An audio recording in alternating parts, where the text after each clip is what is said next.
Here's a hot water heater over here, Richard. Okay. We bought the house 2 years ago. The inspector warned us that there was no liner, and maybe it was being vented improperly and causing deterioration of the brick. Yeah, this is not a great basement for you, is it? No, and as long as you're here, I was wondering if you could raise it another 6 inches. Maybe another day. Okay. All right, a little history lesson about venting. When this house was built, there probably would have been a coal-fired furnace here, and back then there was plenty of temperature leaving that furnace and coming up into the chimney. So whether or not that chimney was lined or not didn't matter. That chimney was hot all winter long, and all the temperature and all the moisture in flue would at least go right outside. Now, as efficiency got improved on equipment, what happens is it meant more heat went into the house and less went into the chimney. Okay, so now there was issues where it started to cause rot away from the inside.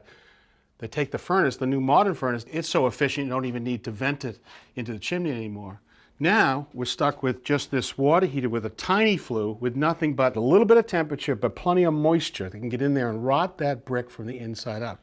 So many people will now, with a tank type water heater like this, might put a power venter here and push the flue products to outside. You've already got a really efficient furnace that vents to outside.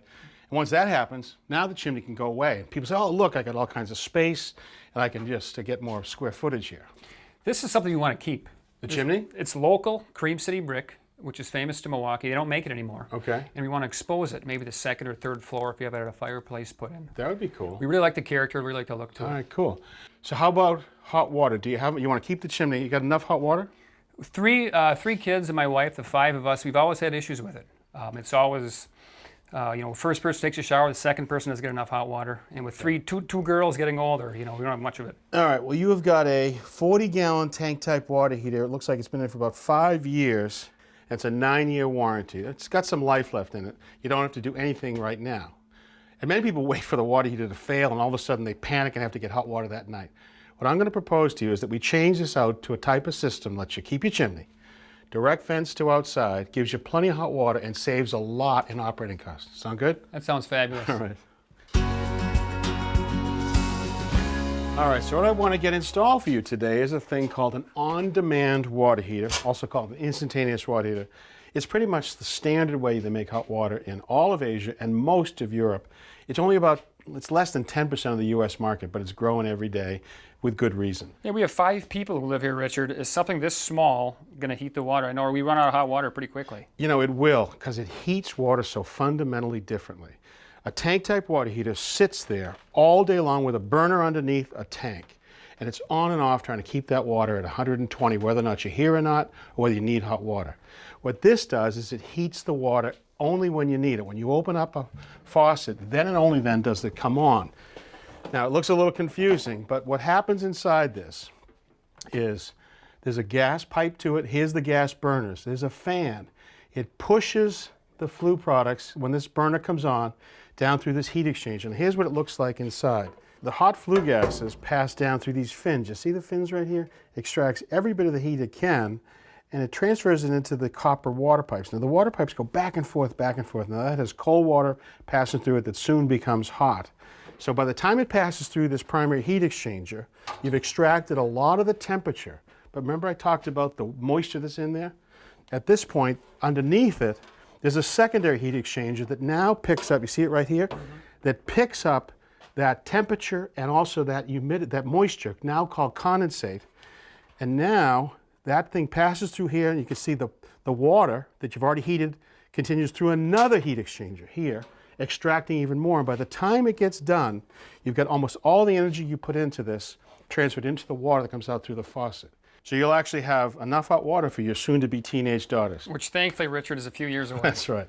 Now this unit, it's going to cost more for the unit, and installation is more involved because you got to get a larger gas line to it, because when that burner comes on, it uses more gas during that period. And you're going to have electrical to it, you're going to have to direct vent it, and the hot and the cold has to come over to it. But it's worth it. This unit will give you unlimited hot water. It'll also last a long time. I mean, this is stainless steel and copper, unlike a glass-lined steel tank that you have to change every 5 to 7 to 9 years.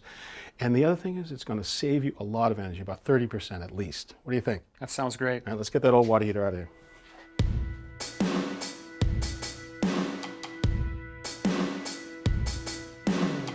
We'll use this battery-powered pump to drain the water heater. And while it drains, I can break the gas and water connections.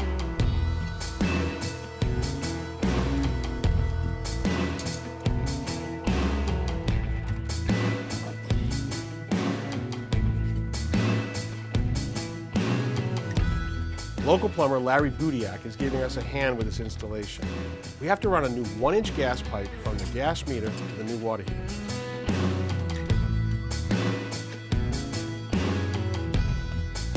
The fresh air intake and exhaust pipes are nested together in a concentric pipe, which means one hole on the outside of the house.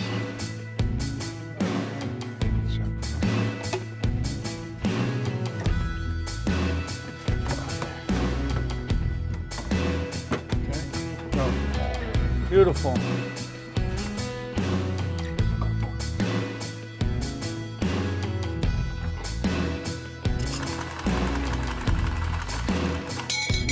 Love that, baby. The hot and cold water lines are 3/4-inch copper pipes. All right, Mark, time to take you through your new unit. We've got gas line run to the new unit with a shutoff valve. We've tested it, we've purged it, and that's ready to go. We've got a new cold water line that comes from where the old water heater was right here. You can see this blue thing, it's an expansion tank. Anytime we heat up water, we need a place for it to expand. It comes in here. The hot water goes the other way back and connects onto your plumbing system. Right here is an important safety valve. This is a temperature and pressure relief valve that would relieve if the pressure was ever too high. This little line right here is actually a condensate line. There's not much left except a little bit of that water, and that goes to the floor drain over there. And then we've got the exhaust is done. Combustion air to be burned here, exhaust going out right there through that pipe. And this is the control panel to set the temperature pretty easy. There's up and down arrows, 108, 110, 115, 120, whatever you need. Pretty easy. Yeah. All right, so what do you think? And all the space. Crazy. With the wall hung unit, it's all here. We get rid of the water heater. We actually plugged up the flue connection to the chimney and also cleaned up the piping so you won't hit your head anymore. I'm blown away, Richard. All right, now there's one more thing I want to show you upstairs. All right, so up here in the master bathroom, when you had a water heater downstairs, it was on all day. It meant that the heated water conducted up here, so anytime you open the faucet, you had hot water. Well, with a unit like you've got now, when it's off, and so the pipe between here and there can actually get cool. So what happens is people run it and has to bring on the burner, and they complain about a cold water sandwich, you know, having to drain some of that water. Well, we found a couple of ways to get around that. This unit has a bronze recirculation pump on it that will be able to pump water. It has a timer, so you could set it for the times you might need hot water, morning and night. And it works in concert with this, a really interesting valve called a crossover valve. You can see that it's connected between the hot water supply from the water heater and the cold water supply up to the faucet. And inside it has a bimetallic element inside here that can open or close based on temperature. In normal mode, hot water comes up here and goes up to the faucet. But if it's cool, it opens, and when it does, it would bring on that recirc pump down in the basement, and it would then push some of that water across over into the cold water side, bringing on the burner downstairs, meaning you're going to put the water back into the cold water side instead of wasting it down the drain. And that means you'll always have hot water here at the faucet. All right, time for the test. Turn it on. Yep. Feel it? I can feel it getting hotter. Isn't that cool? It is. Or warm? All right, so you can actually leave that faucet on for as long as you want, all day. You're never going to run out of hot water. But don't. You're wasting water. Come on, go ahead. Richard, you're the best. Thanks for coming to Milwaukee. Thank you. You were a great help. I know you're a big fan of those on-demand hot water heaters. I guess the only knock we've ever heard is that you do have to wait for the hot water to show up. You open the faucet and you can waste the cold water. Right. Now this house was a perfect candidate for one of these systems because it had 2 bathrooms right over the unit. Yeah. You didn't really need to think about a recirculation line or pump. But as we get houses where a bathroom's way over here, another one's way over here, you have to have some way to circulate that water through so you don't have to waste that water down the drain. Now, every time that pump is on, the recirculation pump, you have the burners on as well. Yeah, so it starts to kind of like work against It's a whole catch-22. You can save water but waste more energy. So what we always have to have on these recirc systems are some smart controls. This one had a timer. Right. Comes on in the morning or at night.